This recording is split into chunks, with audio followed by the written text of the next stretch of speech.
अब आई थी बीच में। Hello hello. देवियों और सज्जनों, दिल्ली के अंदर इस त्योहार के समय दहशत का माहौल है। कल करवा चौथ का दिन था, अहोई व्रत आने वाला है, धनतेरस आने वाला है, छोटी दिवाली, बड़ी दिवाली, भाई दूज, गोवर्धन पूजा, छठ पूजा, गुरु नानक पर्व। एक महीने तक लगातार दिल्ली के बाजारों में लाखों लोगों की भीड़ रहेगी। लोग एक दूसरे के घर गिफ्ट देने जाएंगे, जाहिर सी बात है खरीदारी बाजारों में की जाएगी। ऐसे समय में जब दिल्ली के बाजार लोगों से पटे पड़े हैं, दिल्ली में घर से निकलते हुए लोगों को लग रहा है पता नहीं कहां पे गैंग वॉर शुरू हो जाए और गोलीबारी होनी शुरू हो जाए, पता नहीं कहां बम फट जाए, किसके घर में घुस के हत्या हो जाए, डकैतियां हो जाएं। और ये सारा का सारा काम भारत की केंद्र सरकार में शासन करने वाली भारतीय जनता पार्टी के पास है। क्या भारतीय जनता पार्टी की केंद्र सरकार इतनी भी काबिल नहीं है कि दिल्ली जैसे शहर की कानून व्यवस्था को वो ठीक रख सके? दिल्ली तो राज्य भी नहीं मानते लोग, इसको तो कहते हैं कि ये तो एक शहर है। तो भाई आपसे एक 50 बाय 50 किलोमीटर का शहर नहीं संभल रहा आपसे, आप क्या देश के बॉर्डरों को संभालोगे? एक दिल्ली शहर जो देश की राजधानी है, जिसके अंदर सीबीआई का हेडक्वार्टर है, ईडी का हेडक्वार्टर है, प्रधानमंत्री निवास है, राष्ट्रपति भवन है, सुप्रीम कोर्ट है, हाई कोर्ट है, सारे मंत्रालय हैं, देश की संसद है, लाल किला है, इंडिया गेट है, आपका पूरा का पूरा तंत्र है, दिल्ली पुलिस है, एनएसजी है, एनआईए है, सारे तो हेडक्वार्टर यहां पे आपके। कौन सा ऐसा विभाग है सुरक्षा से जुड़ा हुआ जिसका हेडक्वार्टर दिल्ली में नहीं है? उसका सबसे ऊपर बैठने वाला अफसर यहां पे है। और आपके ये हालात हैं कि दिल्ली के अंदर हर गैंग तो यहां पे सक्रिय है। मैं नाम नहीं लेना चाहता उनको बहुत प्रसिद्ध नहीं करना चाहता, क्योंकि भारतीय जनता पार्टी ने उनको वैसे ही बहुत प्रसिद्ध कर दिया है। हर जगह तो गोलियां चल रही हैं, मिठाई की दुकान में गोलियां चल रही हैं, कार के शोरूम में गोलियां चल रही हैं, होटल के अंदर गोलियां चल रही हैं, वेलकम कॉलोनी में सड़क पर 60 राउंड गोलियां चल गई, ग्रेटर कैलाश के अंदर जिम के नीचे जिम के मालिक की हत्या कर दी गई शाम को। एक दंपत्ति रोहिणी के अंदर रहता था, 80 साल का दंपत्ति, घर के अंदर कोरियर के नाम से बदमाश घुसे, 5 करोड़ रुपए की लूट करके चले गए, हाथ पैर बांध दिए। थोड़ा और वो रेजिस्टेंस करते तो हत्या भी हो जाती। कहां है देश के गृह मंत्री? और आपसे दिल्ली तो संभल नहीं रही, आप क्या संभालेंगे? भारतीय जनता पार्टी जो दिल्ली के अंदर कह रही है हमें ये भी दे दो, हमें वो भी दे दो, अरे भाई जो तुम्हें दिया हुआ है वो तो संभाल के दिखाओ। तुम 10 साल में तो आप फेल रहे हो पूरी तरीके से, और आपका तो काम कोई नहीं रोक रहा।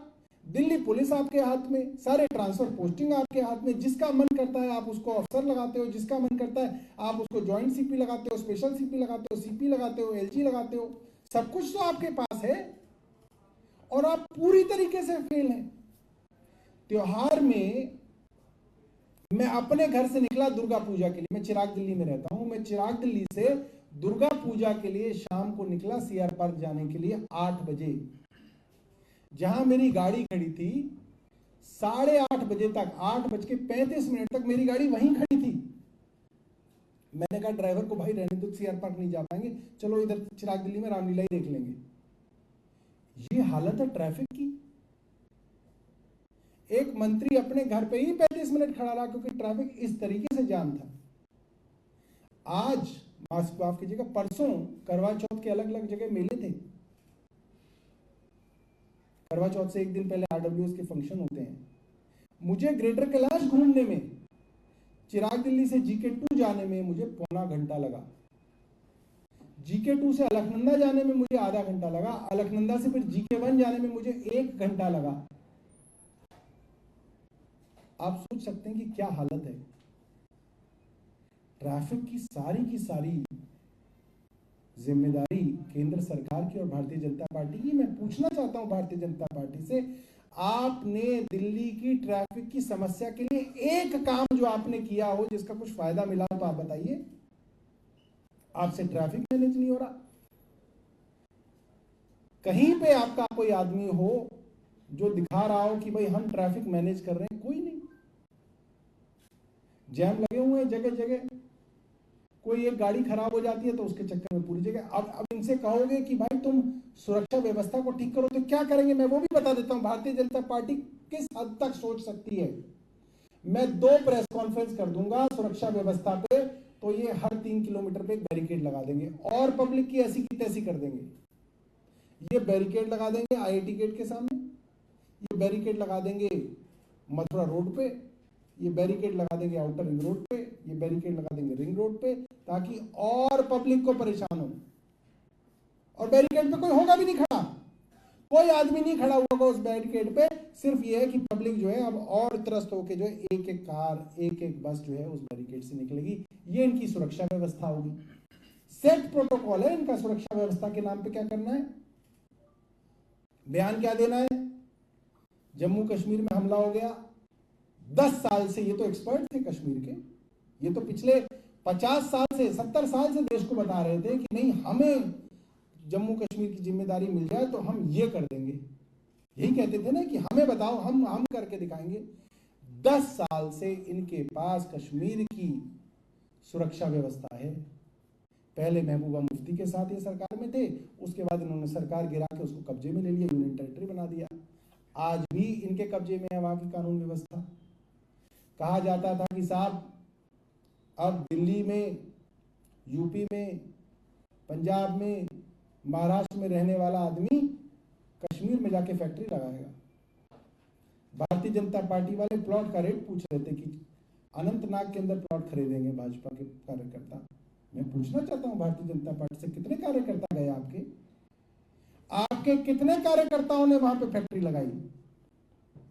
अनुपम खेर चले गए हो वहां रहने, और इनके फिल्मी कई हस्तियां हैं कश्मीर से जुड़े हुए हैं, उन तक को विश्वास नहीं है इनके ऊपर कि ये वहां पे कश्मीर में उनको सुरक्षा दे दें। अनुपम खेर तक को विश्वास नहीं है इन पे कि ये उनको सुरक्षा दे देंगे, वरना अब तक तो अनुपम खेर चले गए होते। और मैं कोई उनको जबरदस्ती वहां नहीं भेजना चाहता कि वहां भेज के जो है उन पर हमला करवा दो। उनको खुद ही विश्वास नहीं है। जो भी फिल्म के डायरेक्टर हैं, प्रोड्यूसर हैं, जो कब से जो है शोर मचा रहे थे कि हम कश्मीर वापस जाएंगे, कोई नहीं जा रहा। कुछ दिनों पहले पंपोश एनक्लेव गया, कश्मीरियों की कॉलोनी है मेरी कॉन्स्टिट्यूंसी में, वो सब लोग कह रहे थे कि साहब कोई नहीं गया वापस, क्योंकि वहां माहौल ही नहीं है जाने का। इन्होंने उनको भी धोखा दिया, उनको भी बेवकूफ बनाया। वो इनसे नाराज हैं। आप कश्मीरी पंडितों के पास चले जाइए, उनसे बातचीत कीजिए केंद्र सरकार के बारे में। वो लोग कहते हैं कि इन्होंने हमें धोखा दिया। भारतीय जनता पार्टी ने देश के कश्मीरी पंडितों को धोखा दिया। ये बात देश के कश्मीरी पंडित कह रहे हैं आज। क्यों कह रहे हैं? क्योंकि इन्होंने उनके नाम पे राजनीति तो की, मगर उनको वापस कश्मीर में बसाया नहीं। जो कश्मीरी पंडित अब तक वहां पे रह रहे थे, नौकरियां कर रहे थे, उनके सर पे ऐसे लगा लगा के उग्रवादियों ने गोलियां मारी हैं और केंद्र सरकार कुछ नहीं कर पाई।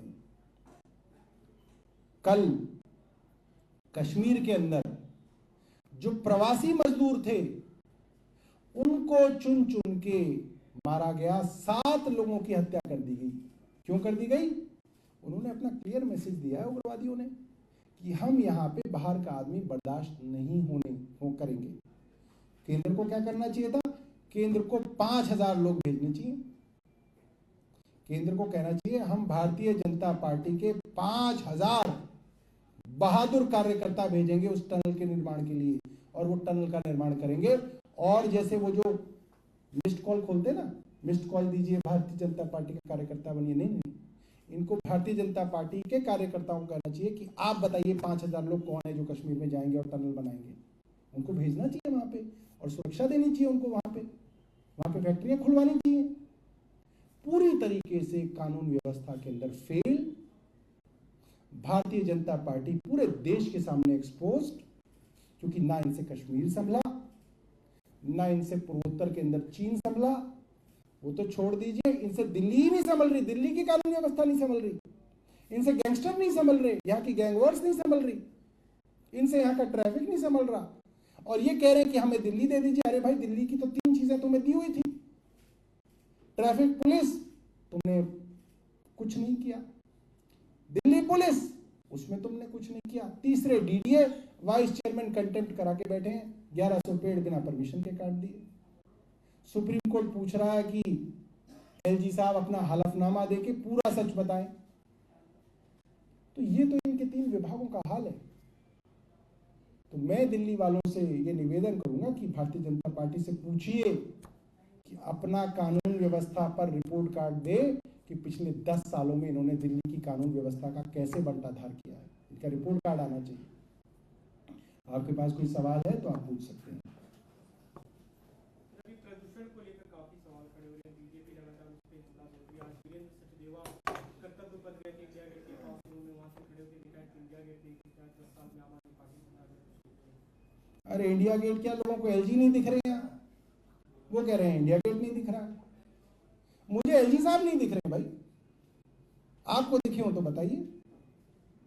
अभी कहीं पे नाला रुक जाए तो वो तुरंत पहुंच जाएंगे, सबको लेके कहेंगे इस नाले को मैं खुलवाऊंगा।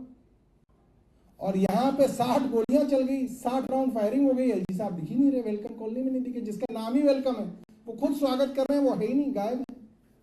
रोहिणी तो अब तक पहुंच जाना चाहिए था उनको, विजेंद्र गुप्ता जी को लेके, वो वहां के विधायक हैं।